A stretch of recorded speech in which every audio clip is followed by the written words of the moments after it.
Kasabay ng Araw ng Mga Puso, nagbabala ang health authorities na sa naobserbahang pagtaas ng kaso ng HIV.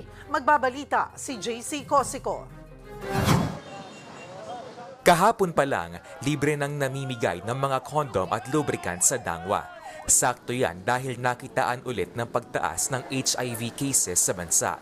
Higit 17,500 na bagong kaso ang naitala nitong 2024. Halos 17,300 lang ito noong 2023. Sa huling quarter noong isang taon, higit 4,000 HIV cases na ang naitala o katumbas ng nasa 47 cases araw-araw.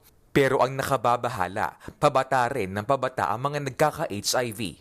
Marami na rin ang tinamaan na edad 15 hanggang 24 pa lang. Ayon sa Philippine National AIDS Council o PNAC, malaki ang epekto ng social media sa pagtaas ng mga kaso. Mas madali nang makakuha sila ng mga sexual partners. Minsan meron pang application that calls for group sex.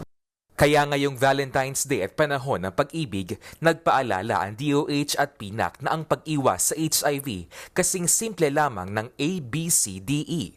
A. Abstinence o pag-iwas sa pakikipagtalik. B. Being faithful o pagiging tapat sa partner.